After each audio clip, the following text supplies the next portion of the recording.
Welcome, friends, to your mid-year review, training, and planning session. By the end of this video training, I want you to feel completely prepared to rock your second half of the year and beyond. You ready? Let's do this. The middle of the year. Time for all those fun mid-year reviews. Of course, they aren't so fun if they only leave you scratching your head and feeling more lost than before you started. So let's fix that right now, shall we? Because we can look at the year as half empty, half over, or half full. I'm shooting for half full and excited about everything we can accomplish in our handmade businesses with what's left. But let's not get ahead of ourselves, shall we? Okay, so here's the problem with most mid-year review type blog posts. They usually go something like this. A business coach will ask you 2 simple questions and maybe even provide you a worksheet to fill you out. The questions are, what's working and what isn't? But of course, you think to yourself, if I knew the answer to these, I wouldn't need your help. But I digress. See, here's the real problem. If you can't tell what's working in your business and what's not, and what efforts are worth continuing, and what you should be putting on the back burner, then you probably are doing too much. I know, that's a surprising thing for me to say, especially as someone who advocates having a multifaceted handmade business with multiple revenue streams, but it's true. Allow me to elaborate. Back in the good old days, we're talking like 2014 old days, I rocked Twitter. I mean, I really rocked it. I was actually able to get Twitter to work for me. I had a complete system set up for posting, interacting, and building a following. And more importantly, I was getting sales from Twitter. But then, fast forward a couple of years later, and all of a sudden my target market wasn't hanging out there anymore. I could tell this because most of their posts were automated reposts from their Instagram account, and all of the links in their profiles were to their Instagram profiles. So when the results like sales and inquiries I had been getting from Twitter pretty much died off, I could tell it wasn't working anymore. Time to go where my customers went and leave Twitter all but behind. But what if I had been working Twitter and Instagram at the same time? What if I had been focusing on both of them plus a bunch of other social media outlets as well? Then it would have been harder for me to notice when the results from one outlet started to putter out. Not to mention, any result at all would have been a challenge for me to get because I wouldn't have been able to put as much effort into the one that was working. This is what I see most handmade business owners doing, trying to be everywhere at once. Now, I'm not saying to go and close your Twitter or Snapchat account or whatever. You can leave those profiles up with your business name reserved and a nice little link in your profile to where people who stumble upon you can go sign up for your email list. But what I am saying is that it's much easier to track what's working and what isn't if you give each thing a good, solid chance before moving on to the next thing. You can always add more things once you have a comfortable system down and most of your work is automated. Just make sure you are always keeping an eye on your results and able to track what you're getting from each platform you're using. Tracking. That's how you know what's working and what isn't. Okay? I can't stress this enough. Which, of course, how to conduct a pretty productive mid-year review. Be sure to grab the free workbook download below this training video before we get started because you're going to be working through it as we go through this training. So first of all, we're going to talk money, honey, because I'm hearing a lot of words of distress. My sales are down from the month before. Oh no! Well, are they? Because here's the thing.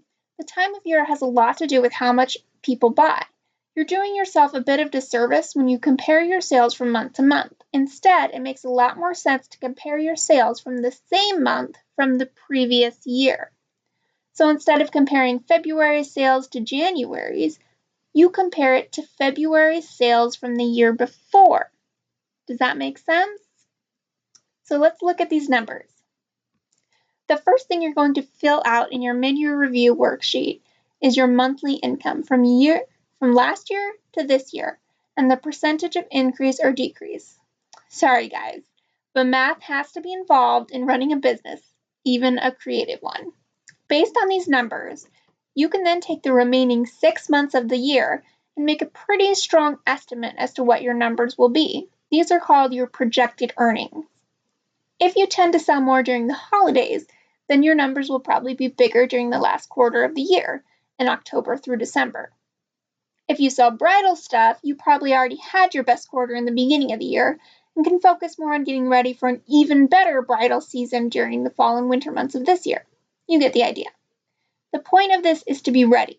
If your sales were big in October of last year, then that's a pretty good indicator that they will be big again this year. Knowing this gives you a heads up you need to make sure you're well stocked with supplies, shipping materials, and ready-made products by the time October rolls around this year. You can also use this information to be strategic. This is the what worked well part of the review. So during your months where sales were bigger, was there anything you were doing differently that you can think of? Like, it could just be the time of the year. There were probably some other factors more within your control that made your sales numbers what they were. Did you run any special promotions? Launch any new product lines? Get any buzz from your local press or from an influential blogger? Can any of these things be replicated but made 10 times better this year? For example, if you ran a Black Friday sale last year and it brought in quite a few sales, can you do it again this year, only promote it more? Because now you know it's a proven success. So are you willing to spend a little bit in advertising to promote it to more people? In your workbook, I want you to write down at least 5 things you can think of that brought you in sales last year. Then I want you to think of at least one way you can repeat the process, but better for each of these things. Okay, that's my challenge to you. Next, let's take a look at your actual product line. My guess is you've got some bestsellers. You've got some products that don't sell, like ever, but you like making them, so you keep making them and listing them anyway. And then you've got some that sell occasionally, but not as often as you would like. Okay, here's the thing. I know what you're thinking, and I can feel you cringing and starting to well up with tears. I'm not going to tell you to completely scrap the products that aren't selling, which is what would make sense and what most business coaches would do. Because I know if you really, really, really like making them, and it would feel like giving them up is like giving away your firstborn child, and you're just going to make them anyway, and they're just going to fill up your studio, and you don't know enough people to give them to, so you might as well just keep making them and putting them in their shop. Here's what I am going to tell you what to do. I want you to make these products work for you, okay? Go wild with these products. They aren't selling anyways, so you might as well go nuts. They may not sell, but at least this way they will be traffic generators, attention grabbers, and press magnets, okay? So for example, if you like making big chunky scarves and they just aren't selling, why not make them life-size? Like huge chunky scarves for giants, and then talk to some local journalists and say, hey, this is this product I'm making. Isn't this crazy? That's going to get you some buzz. If you're making glittery earrings, but they just aren't selling, go crazy with the glitter. Make them an art project that will generate eyeballs and search traffic and charge super crazy high prices so they'll show up on the really high search engines and get attention that way. Like I said, if you can't not make them, even though they're not selling, make them a reason to draw attention to your shop. Now, as for the products that only sell occasionally, but maybe they haven't sold in a while, just get rid of them if you don't care about them that much.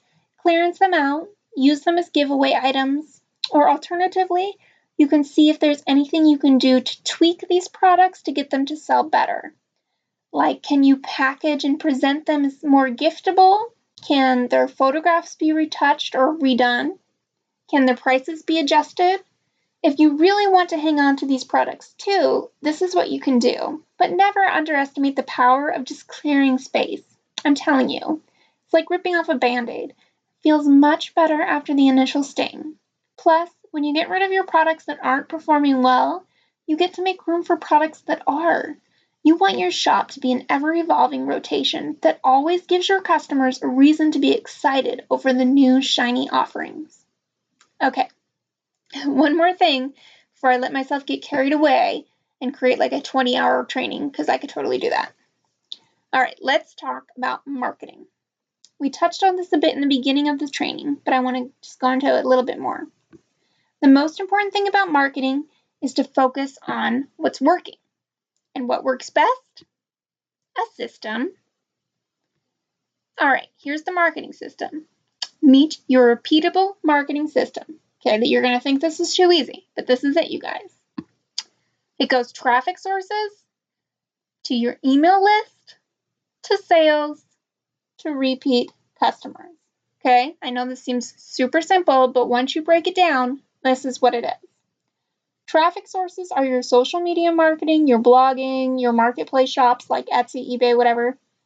The goal of these sources is to get not only sales, but email signups. Okay, that's your main purpose of traffic sources, is to get people to sign up for your email list. Now, when people sign up for your email list, they are much more likely to become loyal, repeat customers. Okay, that's important. So let's talk about how your marketing system has gone so far this year. Of course, it goes without saying that if you don't have a marketing system yet, now is the great time to put one in place. Remember, we're halfway through the year. Let's make the second half of the year awesome. Tracking your email subscribers. Mark down how many you started with at the beginning of the year and how many you have now. If you haven't done a scrub recently, like meaning you haven't deleted a bunch of inactive subscribers, then this should be a good indicator of your growth. If you aren't growing or you're going backwards, then you need to take a closer look at your traffic sources to see if there's anything you can do to make them work harder for you. Evaluate if you need to trade off one traffic source for another, or take a look at the actual emails you are sending out to see if you can get your subscribers more engaged and likely to stick around. Hint, hint, by the way, giveaways work really well for this, just saying. And there you have it. Hopefully this mid-year review has been more helpful to you than your typical what worked/what didn't review. Make sure you download the worksheet below as you walk yourself through your own mid-year evaluation. We've got 6 more months of the year left, my friends. Let's rock it and make it awesome. And I'll see you in the next training video.